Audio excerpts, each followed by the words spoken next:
This video sponsored by Educast. இதில் வந்து digital marketing, GST, advanced stock marketing இதை பற்றி ஆன்லைன்லேயே நம்மளுக்கு டீட்டெயில்டாக சொல்லி தராங்க. ஜாயின் பண்ணணும்னு விருப்பப்படுறவங்க டிஸ்கிரிப்ஷனில் லிங்க் தரேன், கிளிக் பண்ணி டீட்டெயில்ஸ் கேட்டுக்கோங்க. The struggle to find courses that truly speak your language, it's finally over. Welcome to EduQuest, where learning is made just for you.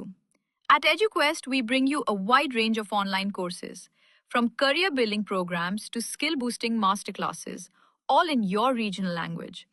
Because we believe language should never be a barrier to success.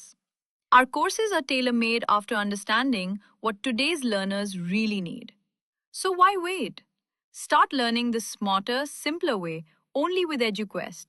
Visit eduquest.courses and explore your next course today. And hey, don't miss out on our exciting offers and promotions. Hi friends, welcome to உணவில் மருந்து. இன்னைக்கு நம்ம பார்க்க போற video மிளகை பத்தி தான் நம்ம இன்னைக்கு பார்க்க போறோம். பெரும்பாலான வீடுகள்ல சமையலறையில முக்கியமா எல்லாரும் வச்சிருக்கக்கூடிய பொருள் மிளகு. இதுல ஏகப்பட்ட மருத்துவ குணங்கள் இருக்கு. அத பத்தி இன்னைக்கு நம்ம பார்க்கலாம். வாங்க ஃப்ரெண்ட்ஸ், வீடியோக்குள்ள போலாம். இப்ப மிளக பத்தின ஒரு குட்டி ஸ்டோரி பார்த்துடலாம். அந்த காலத்துல ஒரு பழமொழி சொல்லுவாங்க, 10 மிளகு இருந்தால் பகைவன் வீட்டிலும் உணவருந்தலாம் அப்படிங்கிற ஒரு பழமொழி இருக்கு. அதுக்குரிய அர்த்தம் என்னன்னா, அந்த காலத்துல பகைவர்களுக்கு மெல்ல மெல்ல கொள்ளும் நஞ்ச வந்து உணவுல கலந்து கொடுத்துருவாங்களாம். இத சாப்பிடுறவங்க சில மாதம் கழிச்சு இறந்துருவாங்க.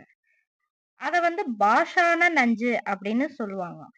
இந்த நஞ்ச முறிக்கிற மருத்துவ குணம் மிகுந்த ஒரு பொருள் அப்படின்னா அது மிளகுதான்.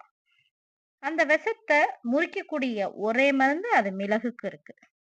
அதுக்குதான் 10 மிளகு இருந்தால் பகைவன் வீட்டிலும் உணவருந்தலாம் அப்படிங்கிற ஒரு பழமொழியே வந்துச்சு.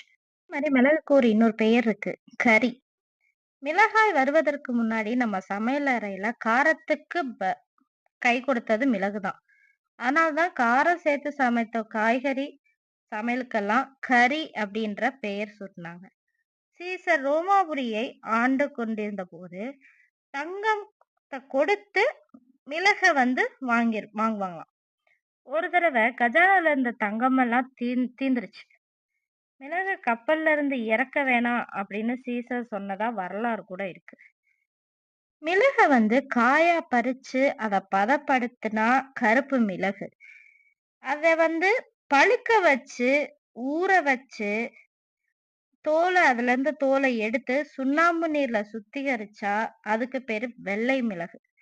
இத வந்து அல்சருக்கு வந்து வெள்ளை மிளகு தான் அதிகமா சாப்பிடுவாங்க. இப்ப மிளகுக்கு உண்டான நன்மைகள், அதை எதுக்கெல்லாம் யூஸ் பண்ணலாங்கிறத பத்தி பார்க்கலாம். இப்ப ஃபர்ஸ்ட் ஒன் வந்து நோய் எதிர்ப்பு சக்தி. நோய் எதிர்ப்பு சக்தி அதிகரிக்க என்ன செய்யணும்னா, நம்ம சமையலறையில சில பொருட்கள் இருக்கு. அதுல எளிமையா நோய் எதிர்ப்பு சக்தியை அதிகரிக்கக்கூடிய பொருள் பட்டியல்ல முதல்ல இருக்கக்கூடியது மிளகு.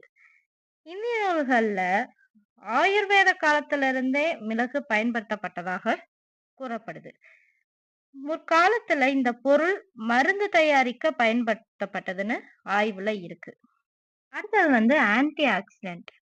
மிளகுல ஆன்டி ஆக்சிடென்டாக செயல்படும் பைபரின் உள்ளது என்று அறிவியலும் கூறுது. மேலும் இது வந்து இதய பிரச்சனைகள், புற்றுநோய், மூட்டு வலி, ஆஸ்துமா, நீரிழிவு உள்ளிட்ட பல நோய்களை வந்து குணப்படுத்துது. அறிவியல் ரீதியாவும் சொல்லியிருக்காங்க. அடுத்தது வந்து புற்றுநோய் செல்கள் வளர்ச்சியை வந்து தடுக்குது. அதாவது மிளகுல இருக்க ஃபைபரின் புற்றுநோய் செல்களின் வளர்ச்சியை தடுக்கிறதோட புரோஸ்டேட் புற்றுநோய், பெருங்குடல் புற்றுநோய் மற்றும் மார்பக புற்றுநோய் வராம தடுக்கிறதுல இந்த மிளகுக்கு பெரும் பங்கு இருக்கு. இப்ப இருக்க காலகட்டத்துல பெண்களுக்கு அதிகமா மார்பக புற்றுநோய் வருது.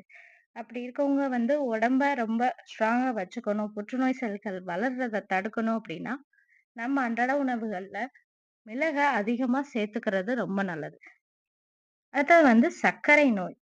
மிளகுத்தூள் வந்து இரத்த சர்க்கரை அளவை கட்டுப்படுத்தும். இதன் காரணமாக வந்து நீரிழிவு பிரச்சனையும் குறையுதுன்னு சொல்றாங்க. அடுத்ததா வந்து இந்த சளி, தும்மல் இதெல்லாம் வரவங்களுக்கு எப்படின்னு பார்க்கலாம். ரத்தத்துல பீட்டா கரோட்டின் அப்படிங்கிற அது வந்து அளவு அதிகரிப்பதுல மிளகுக்கு பங்கு அதிகமா இருக்கு. அடிக்கடி சளி, தும்மல் இந்த மாரி வரவங்களுக்கு தினமும் சிறிது மிளக வாயில போட்டு மெதுவா மென்னு அந்த இதோட சாரோட எடுத்து முழுங்குனோம் அப்படின்னா, அடிக்கடி சளி பிடிக்கிறவங்களுக்கு அது வெளியேறும். அதே சமயம் தும்மல், இருமல் இந்த மாரி பிரச்சனைகள் வராம பாதுகாக்கலாம். அடுத்தது கொலஸ்ட்ரால் பிரச்சனை இருக்கிறவங்க. கொலஸ்ட்ரால் பிரச்சனை இருக்கிறவங்க இத டெய்லி கொஞ்சம் எடுத்துக்கும்போது, அந்த அளவ குறைச்சு நம்ம உடம்ப ஹெல்த்தியா பாத்துக்குது. அது மட்டும் இல்லாம இந்த மசாலா பல்வேறு தோல் பிரச்சனைகளையும் சரி செய்யுதுன்னு சொல்றாங்க. இது மூட்டு வலியை கூட அ குறைச்சு நம்ம உடம்ப நல்லா ஸ்ட்ராங்கா வச்சுக்குது.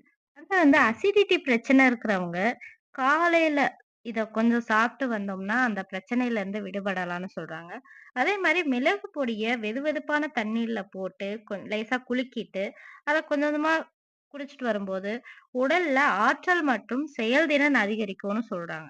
வேலை செய்யும்போது நம்ம சுறுசுறுப்பா இருக்கவும் முடியும் அப்படின்னு சொல்றாங்க. ஸோ மிளகுல இவ்ளோ நன்மைகள் இருக்கும்போது, அத டெய்லி நம்ம எடுத்துக்கிட்டு வந்தா, உடம்புல இருக்க பலவிதமான பிரச்சனைகள சரி செய்யும். இந்த மிளகுல அவ்ளோ நன்மைகள் இருக்குன்னு சொல்றாங்க. So, இன்னைக்கு மிளக பத்தி பார்த்துட்டோம். Okay friends. நெக்ஸ்ட் வீடியோல பார்க்கலாம். பாய்.